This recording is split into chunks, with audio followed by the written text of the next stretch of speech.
Welcome to doctor NYR YouTube channel. आज का जो टॉपिक है वो है antibiotics. Please take a screenshot. Antibiotics जो होता है ये माइक्रोब्स का इंडस्ट्रियल एप्लीकेशन में आता है, तो हम सीधे एंटीबायोटिक्स से डिस्कस करेंगे। एंटीबायोटिक्स का मतलब क्या होता है? ये ऐसे केमिकल्स होते हैं या सब्सटेंस होते हैं जो बैक्टीरिया की ग्रोथ को किल करेगा या इनहिबिट करेगा।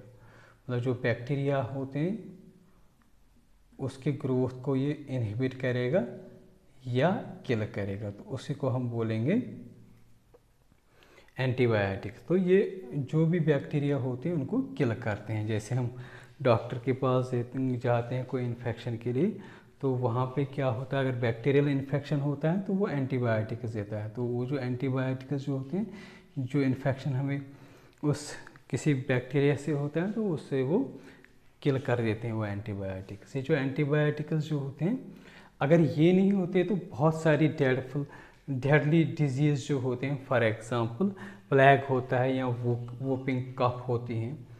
ये वूपिंग कफ को काली खांसी भी होती है, या डिप्थीरिया होता है, गालगोटू, या लेप्रोसी, कुष्ठ रोग होते हैं। ये बहुत सारी इन्फेक्शस डिजीज़ जो होते हैं, अगर ये एंटीबायोटिक्स नहीं होते तो इंसान इन्हीं बीमारी से मर जाता था। पहले क्या होता था, छोटी छोटी कट से भी बहुत ज़्यादा इन्फेक्शन होता था, क्योंकि पहले जब एंटीबायोटिक डिस्कवर होने से पहले जो होता है इन्फेक्शन बहुत ही ज़्यादा बढ़ता था। तो ये कुछ ड्रेडफुल डिजीज़ जो होते हैं, जो हमें इन एंटीबायोटिक की वजह से हम ये जो डिजीज़ होते हैं इनको प्रिवेंट कर सकते हैं। ठीक है ना। तो अगर हम देखेंगे एंटीबायोटिक्स जो होते हैं ये कहाँ से आता है, ये ग्रीक वर्ड है। ठीक, ग्रीक वर्ड होता है जो दो वर्ड से बना होता है, ANTI, दूसरा जो होता है बायोटिक्स। ठीक है ना। एंटी का मतलब होता है अगेंस्ट, अगेंस्ट का मतलब क्या होता है, अगेंस्ट मतलब बायो का मतलब होता है लाइफ, लाइफ किसकी, बैक्टीरिया की लाइफ।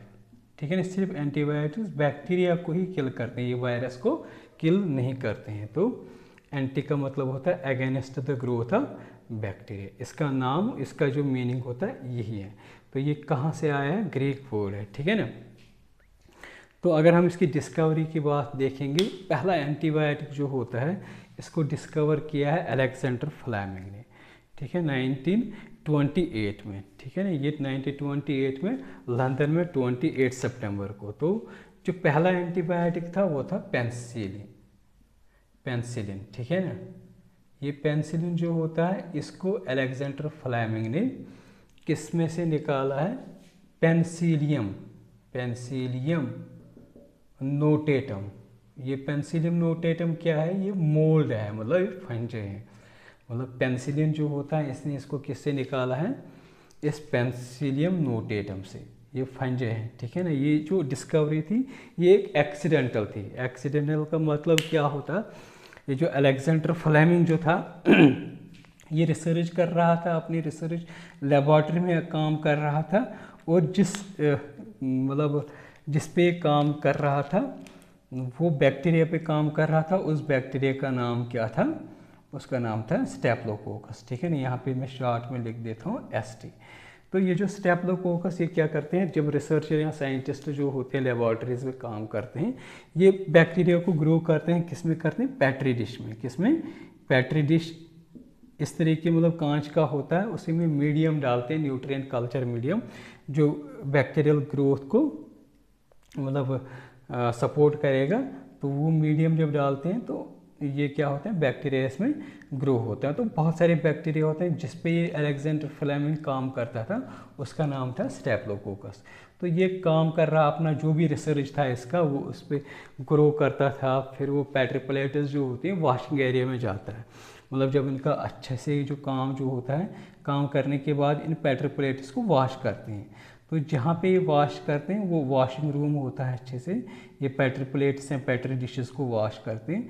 तो इसने यहीं पे इस मतलब वॉशिंग एरिया में ही पेट्री प्लेट्स ऐसे ही छोड़ दिए, इनको वॉश नहीं किए। तो इसका मतलब जो होता है स्टेप्लोकोकस इसमें था और इन्हें वहीं पे छोड़ दिया वॉशिंग एरिया में, और ये गया छुट्टियों पे। कहाँ पे गया? छुट्टियों पे।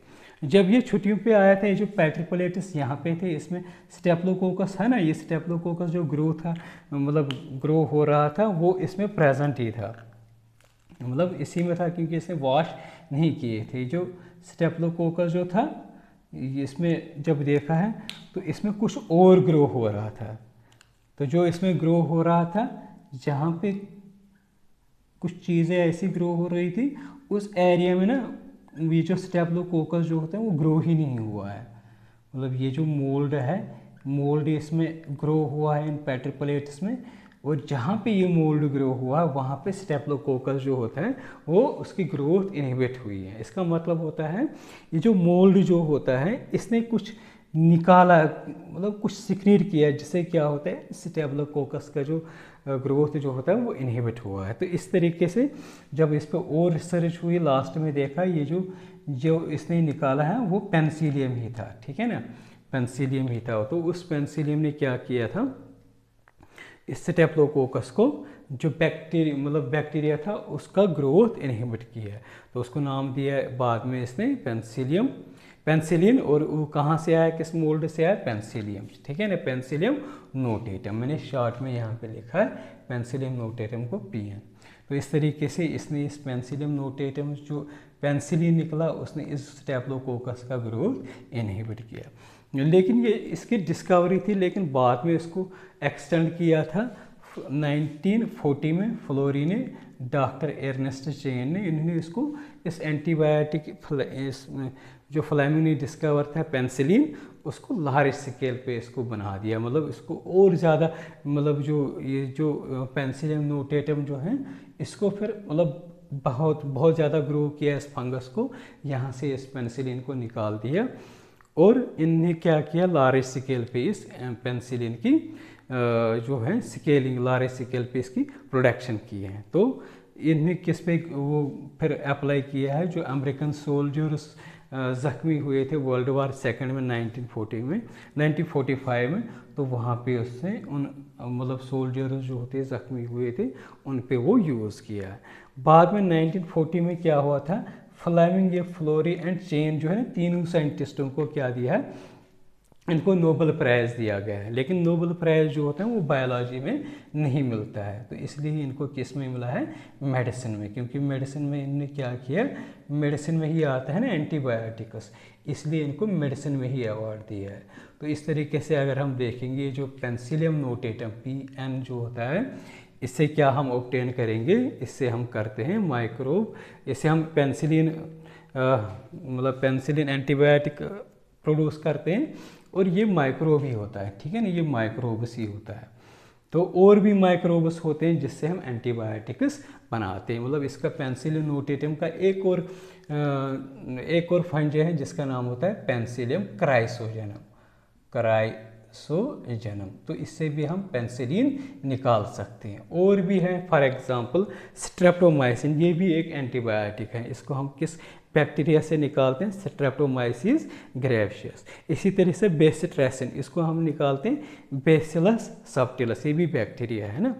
तो इसी तरीके से एम्फोटेरेसिन एक और एंटीबायोटिक है, एम्फोटेरेसिन B है, तो इसको हम ये फंजे से निकालते हैं, जिस फंजे से इसको निकालते हैं इसका नाम होता है स्ट्रेप्टोमाइसिस नोडेसस। तो ये जो दो हैं ये बैक्टीरिया है, और ये जो स्ट्रेप्टोमाइसिस नोडेसस जो होता है ये फंजे है, इसलिए मैंने इसको यहाँ पे F लिखा है, ठीक है ना। तो और भी इसके बारे में जो application of microbes in industry में, इसको हम नेक्स्ट वीडियो में और डिस्कस करेंगे। अगर आप लोगों को हमारा ये वीडियो अच्छा लगा होगा, प्लीज़ इस चैनल को सब्सक्राइब कर दीजिएगा, वीडियो को लाइक एंड शेयर कर दीजिएगा। Thank you very much.